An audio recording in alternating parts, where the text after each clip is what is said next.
nonpartisan think tank that focuses on three key areas: finance, health, and philanthropy. Through our programs and projects around the world, we're committed to improving access to capital, increasing access to health innovations, and optimizing the deployment of philanthropic dollars. I would like to thank His Majesty's Trade Commissioner, Natalie Black, for her support in helping make this event happen, and also for her energy, commitment, and dedication over the last few years to support business and trade. She's an important emissary between the United Kingdom and the Asia-Pacific region. The Milken Institute would also like to thank the British High Commissioner to Singapore, Cara Owens, for this opportunity and for her team's support. Finally, I should note that as with all the sessions that we have had this week, all our public sessions, there will be no Q&A. Now, without further ado, please join me in welcoming High Commissioner Owens to the stage.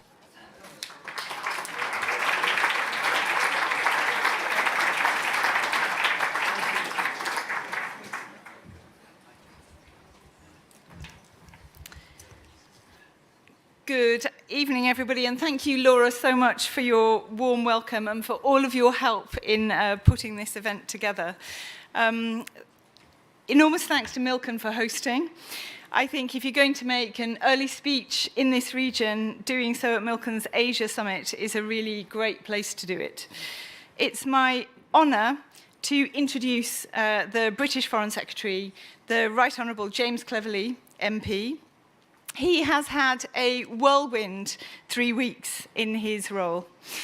Shortly after his appointment, he was welcoming leaders from around the world who kindly came to the UK to pay their respects to Her late Majesty the Queen. He then went quickly off to New York to attend the United Nations General Assembly High-Level Week. And then just touching base back in the UK over the weekend, this week he has already been in Japan and the Republic of Korea, and now he is in Singapore. I am in awe of your stamina, Foreign Secretary. But the fact that you were so keen to come to Singapore is no surprise at all. Partly for the reason that Laura set out, that Singapore is such a fantastic convening place for business, for philanthropy, for think tanks, for media, but also because Singapore is a really important and strategic partner for the United Kingdom in this region. The Foreign Secretary has already had excellent meetings with the Prime Minister and the Deputy Prime Minister, and this evening we'll see the Foreign Minister of Singapore. And with all of them, he's talked about what more we can do together on trade, on tech, on climate and sustainability, on science and research, on education, and on security. You may have only had 3 weeks in the role, Foreign Secretary, but you have been incredibly well prepared.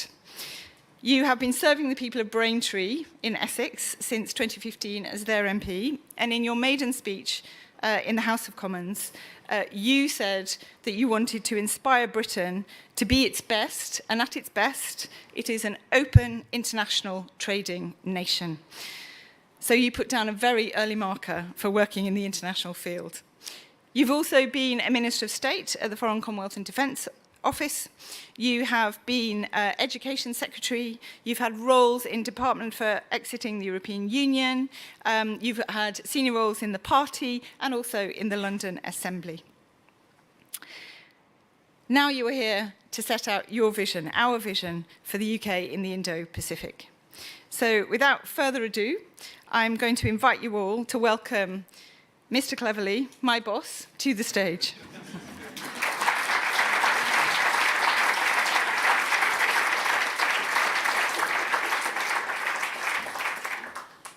Thank you so much. Gosh, there's quite a few of you here. Peter, hello. Good to see you. Good to see so many of you. Good to see so many of you here. Huge thank you for giving me the opportunity to speak with you this afternoon. It has been a bit of a whistle-stop tour. Japan, Korea, and here in Singapore. and my body clock is still not fully adjusted, so if I start dozing off midway through the speech, I have an excuse. If you start dozing off midway through the speech, then I don't have an excuse at all. I mean, our High Commissioner highlighted the fact that I laid down an early marker that I was interested in international relations in my first speech in Parliament. But actually, my interest predates that quite significantly, because I've always loved maps. Always loved maps. And I particularly loved the maps that I grew up with as a child. Perhaps because the maps that I looked at when I was a child had my house right in the center. And the reason is because I grew up literally meters east of the Greenwich Meridian. So there was me in the middle, and on one edge of the map there was the west coast of the United States of America, and on the other edge of the map were the Pacific Islands, literally on the periphery. So perhaps now it is no surprise to you that I much prefer globes. Because globes remind us that there is no middle, there is no edge, there is no center, there is no periphery. Every country is at the center of its own world, and that we are all connected, that we all share opportunities, but we also have a duty to share the challenges. And I'm going to talk in this speech perhaps more about challenges than opportunities, but I want you to understand that I am an optimist at heart. I know that the opportunities are many and they are great, but the challenges that we all face are diverse and they are significant. Disease and ill health, terrorism and war, epitomized most recently by Russia's brutal, illegal, and unjustified invasion of Ukraine.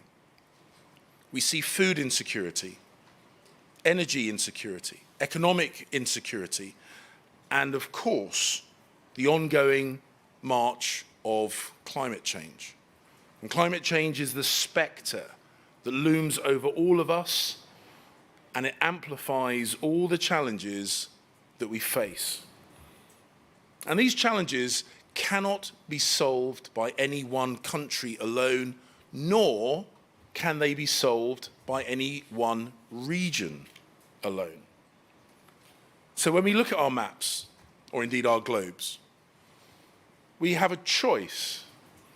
We can either see a world divided, or we can seek to explore those things that bind us together. And we can choose to recognize that geography matters less, and it is our values that make us neighbors. We can see the countries which choose to be committed to trade and commerce, to those which stand up to oppression and coercion, those which seek to tackle climate change, those which look to innovation and technology to make the future better than the past. And those countries form a grid, they form a network, they form partnerships. And the UK is committed to overcoming the challenges that I described by reinforcing those grids, strengthening those networks, building more and deeper partnerships. High Commissioner highlighted the fact that I've only been in the job for 3 weeks. Immediately prior to that, I was the Secretary of State for Education for 9 weeks. I'm hoping to outlast that appointment. But I tell you something, the 3 weeks that I've had have been pretty intense. But it has given me the opportunity to meet with world leaders and my foreign affairs counterparts Please tell me I'm not the only one that can hear that, is there? I've had the privilege of meeting world leaders and my international counterparts from across the globe. Firstly, sadly, at the occasion of the funeral of Her late Majesty Queen Elizabeth II. Then, in the heady speed dating environment that is the UN General Assembly in New York, where more than 190 countries come together to discuss ways to strengthen global resilience, improve food security, and boost international investments. Now, the UK is part of many networks, NATO, the Commonwealth, G7, G20, to name but a few. But we are looking to build on those pre-existing networks to improve our partnerships. And our relationship with the Indo-Pacific is central to tackling those issues that I've just described. And our relationship with this region will be a driving force for a positive vision of growth and security in all our countries. Now, last year in the integrated review, we set out our Indo-Pacific tilt, underlining the strategic importance that we place as the UK upon this region. And it's a region critical to our economy, to our security, and to our ambition to support open societies. Let me describe the region in a couple of statistics. At least 1.7 million British citizens live across the region. Our trading relationships are worth over $250 billion, and they're growing. In the decades to come, it will be the crucible of solutions to many of the pressing global challenges that we face, from climate change and biodiversity to maritime security and geopolitical competition linked to our rules and norms. Now, the integrated review is a document, and it's easy to put words on a page or put lines in a speech. But I want to make it clear that we are committed to making the Indo-Pacific tilt more than just a slogan, make it more than just rhetoric. And that's why we applied for and secured ASEAN Dialogue Partner status. The UK recognises the centrality of ASEAN to the region and the essential contribution it has made to peace, prosperity, and security. And we take our responsibility to support those efforts seriously. And this includes working with partners to ensure that other initiatives complement rather than conflict with the central role of ASEAN. We were the first European country to secure a comprehensive strategic partnership with India. And we intend to be the first European country to accede to the CPTPP. Whew, got that out in one go. And the CPTPP, twice on the trot, will give the region access to the UK's world-class financial services sector as well as the world's sixth largest economy. And that's why engagement between the UK and the Indo-Pacific needs to cover the broadest spectrum of activities. So let me highlight the areas where we think this relationship matters. We all want to provide jobs for our young people and opportunities for our businesses. The UK is pursuing a low-tax, high-growth economic strategy to deliver exactly this. And we're working closely with countries in the Indo-Pacific to drive prosperity and growth through new trade opportunities. We've signed free trade agreements with Australia and New Zealand, and we're working intensely to agree one with India soon. We've also signed free trade deals with Singapore, Vietnam, the Republic of Korea, and Japan, and bilateral partnership agreements with the Republic of Korea and Indonesia.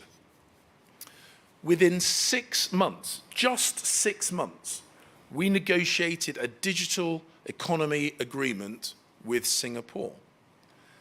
It sets the standards in removing friction and increasing confidence in digital trade. And just last week, over 20 of our top tech companies were here in Singapore.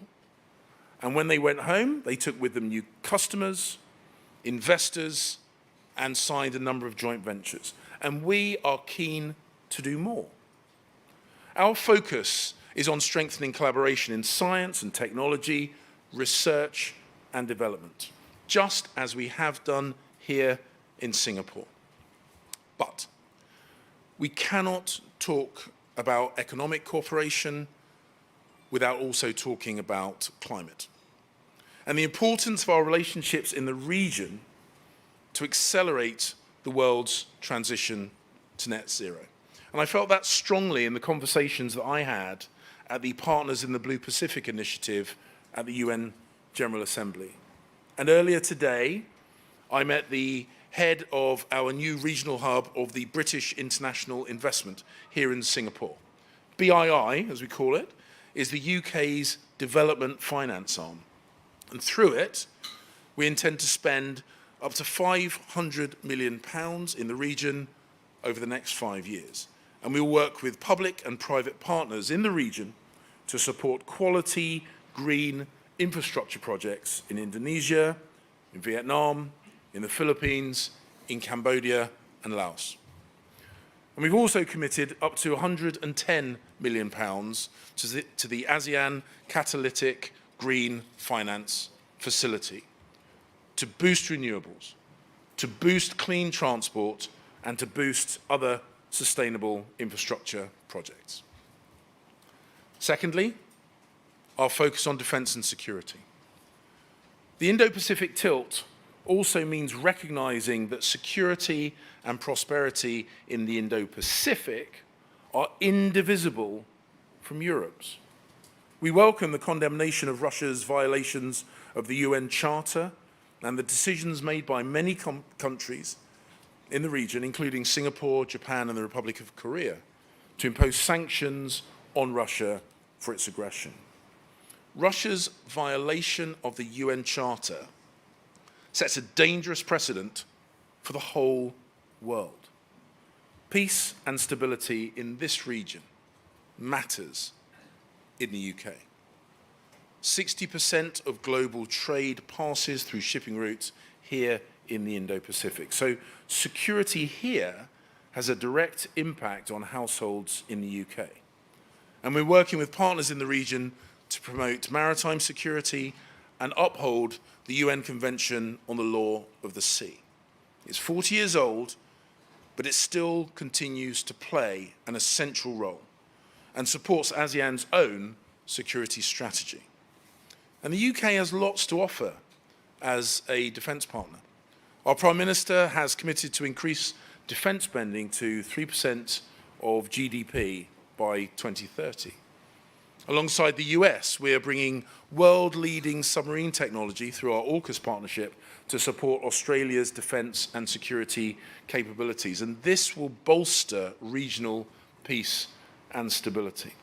And the UK is working with partners across the Indo-Pacific to strengthen cybersecurity and secure critical national infrastructure, including with ASEAN through their dedicated centre here in Singapore.